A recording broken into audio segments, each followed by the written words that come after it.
하나님의 말씀은 요한일서 2장 7절에서 11절입니다. 사랑하는 자들아, 내가 새 계명을 너희에게 쓰는 것이 아니라 너희가 처음부터 가진 옛 계명이니 이 옛 계명은 너희가 들은 바 말씀이거니와 내가 다시 너희에게 새 계명을 쓰노니 그에게와 너희에게도 참된 것이라. 이는 어둠이 지나가고 참빛이 벌써 비침이니라. 빛 가운데 있다 하면서 그 형제를 미워하는 자는 지금까지 어둠에 있는 자요, 그 형제를 사랑하는 자는 빛 가운데 거하여 자기 속에 거리낌이 없으나 그 형제를 미워하는 자는 어둠에 있고 어둠에 행하며 갈 곳을 알지 못하나니 이는 그 어둠이 그의 눈을 멀게 하였음이라. 아멘. 우리에게 주신 예수님의 새 계명이 바로 이전부터 있었던 옛 계명이다. 옛 계명과 새 계명이 같다. 무슨 뜻일까요? 하나님께서는 우리를 사랑하셔서 우리를 위하여 독생자 예수 그리스도를 보내시고 우리에게 대한 사랑을 확증하셨습니다.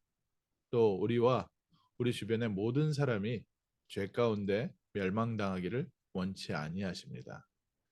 이것이 하나님의 마음이고 하나님이 우리에게 주신 하나님의 말씀입니다. 예수님께서 율법에 대해서 물어볼 때 두 가지 말씀하셨습니다. 너희 하나님을 온 몸을 다하고 뜻을 다하여 창조주 하나님, 우리 성삼위 하나님을 사랑하고 또 내 이웃을 내 몸과 같이 사랑하라.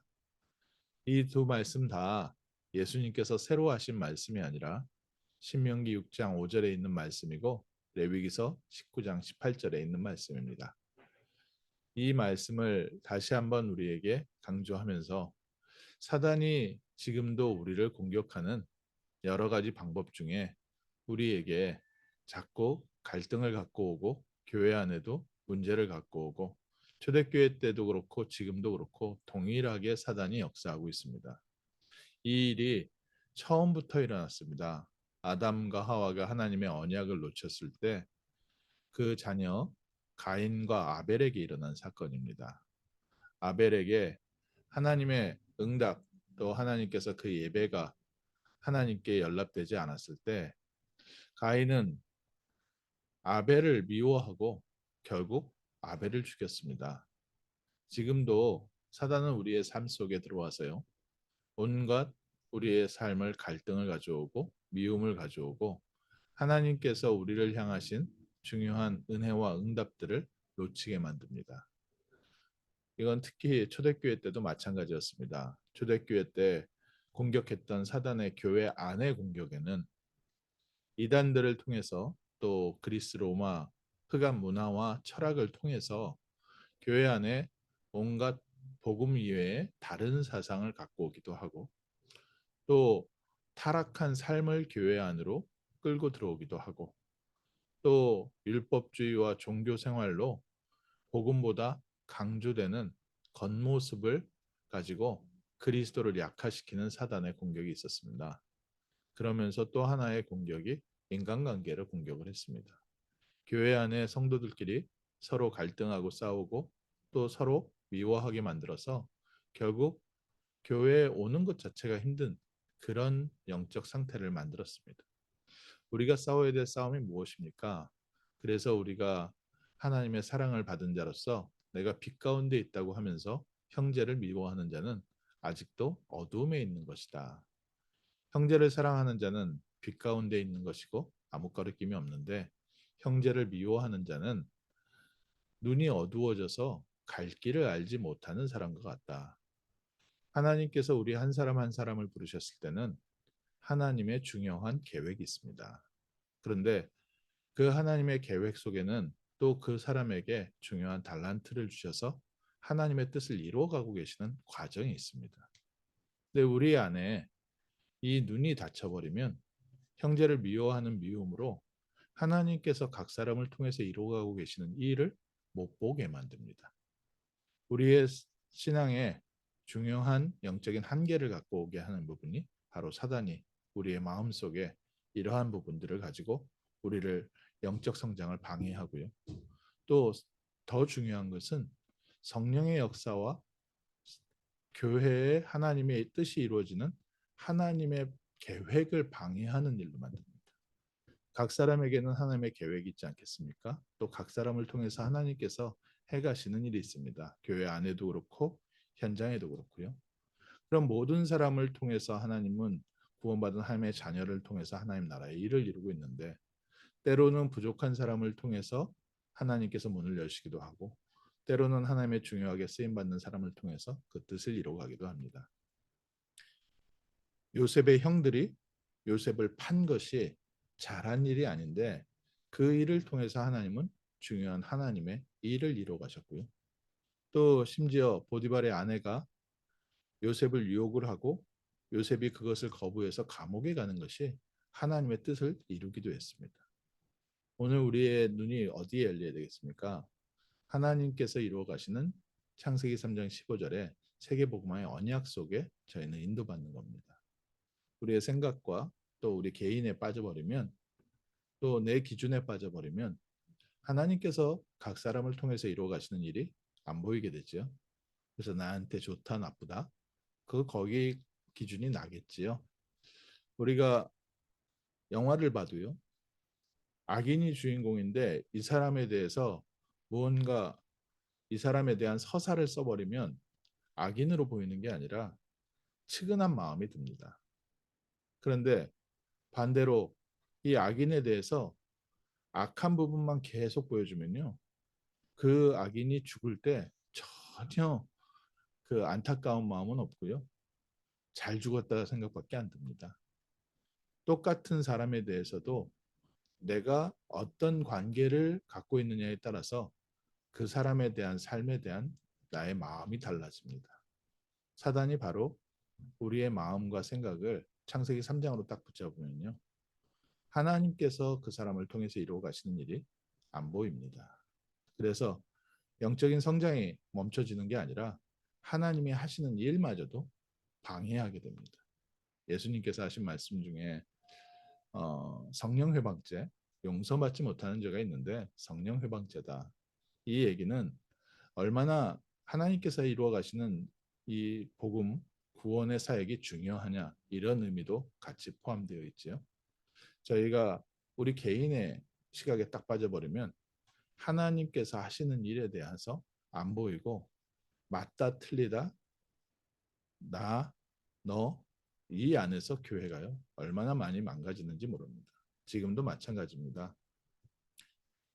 아담과 하와 그 가정에서 일어났던 사건은 지금도 우리 가정에서 일어나고 있고, 우리 교회에서 일어나고 있고, 우리 또 직장 현장에서 일어나고 있고, 우리 렘넌트들의 학교에서 그대로 일어나고 있습니다. 어떻게 승리합니까?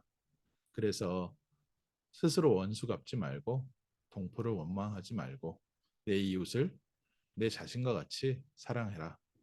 나는 여호와니라.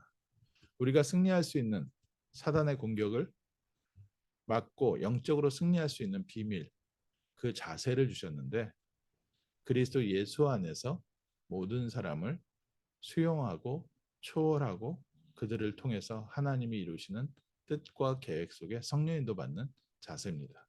이게 어떻게 가능하겠습니까? 사실 처음부터 절대 불가능합니다. 그래서 예수님께서 주신 말씀이 예루살렘을 떠나지 말고 아버지의 약속하신 말씀을 기다려라.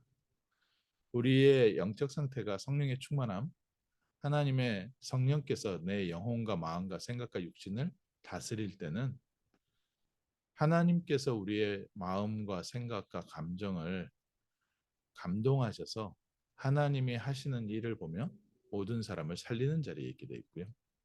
저희의 영적 상태가 복음이 힘을 잃어버리면 우리가 갖고 있는 인간적인 평가와 기준으로 사람들을 대할 수밖에 없습니다.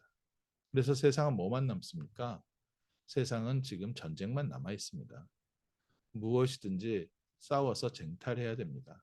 창세기 3장 이후에 사단은요, 이렇게 서로 사람들을 싸우게 하면서 그 안에서 세상을 지배하고 있고, 하나님께서는 예수 그리스도를 통해서 우리의 모든 죄를 사하시고 하나님의 백성으로 자녀로 승리케 하고 계십니다. 오늘 우리 현장의 역사는 사단의 통로, 사단의 역사를 막는 비밀이 있습니다. 그리스도 예수 안에서 살아가는 겁니다. 그리스도 예수 안에서 모든 것을 수용하고 초월하고 포용하는 겁니다. 그 일이 어떻게 어디서부터 시작됩니까? 오늘 아침 그리스도의 사랑으로 말미암아 구원받은 하나님의 자녀의 신분과 권세, 그 은혜를 누리면서 시작합니다.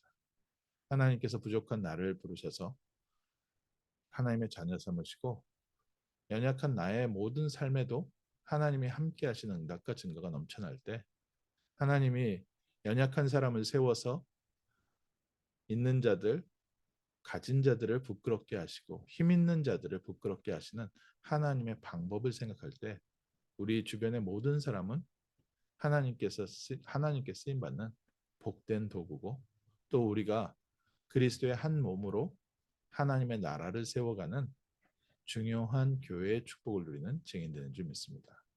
우리의 싸워야 될 싸움은 따로 있습니다. 우리의 싸워야 될 싸움은 현장에서 생명운동이고요. 우리가 싸워야 될 싸움은 현장에 역사하고 있는 창세기 3장과의 싸움입니다. 그래서 오늘 먼저 우리에게 나 자신과 싸워서 이길 수 있는 비밀, 그리스도 예수 안에서 하나님 나의 영혼과 마음과 생각과 육신의 성령의 충만함을 허락하여 주옵소서. 이때 우리를 둘러싼 하나님의 중요한 응답들, 각 사람을 향한 하나님의 중요한 계획들이 보이면서 하나님의 뜻이 이루어지고 우리를 통해서 또 모든 사람을 통해서 이루어 가시는 하나님의 응답 속에 성령 인도받는 영적인 증인 또 성령 인도받는 하나님의 자녀의 확신을 회복하는 복된 아침 될 줄 믿습니다. 가는 곳마다 갈등이 있는 곳에 그리스도의 빛을 비추는 사람 되게 하여 주옵소서. 또 갈 바를 모르고 방향을 놓치고 나 중심으로 살고 있는 이 시대에 하나님의 중요한 계획을 보여줄 수 있는 증인 되게 하옵소서. 가는 곳마다 평화를 전하고 사랑을 전하고 행복을 전하는 승리의 증인 되시기를 주님의 이름으로 축원합니다. 하나님 감사합니다. 저희를 구원하시되 그리스도 예수 안에서 먼저 우리를 사랑하시고 우리를 하나님의 자녀로 또 이 세상을 살릴 그리스도의 증인으로 세워주심을 감사합니다.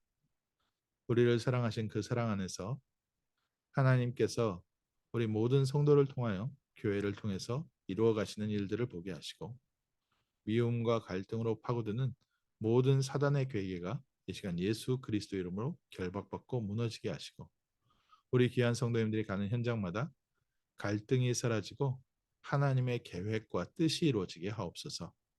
어두움이 사라지고 빛이 임하게 하시고 실제로 영적 싸움에서 승리의 하루 또 가는 곳마다 하나님의 계획과 뜻이 세워지는 성령 인도의 축복의 하루 되게 하옵소서. 주 예수 그리스도 이름으로 기도합니다. 아멘.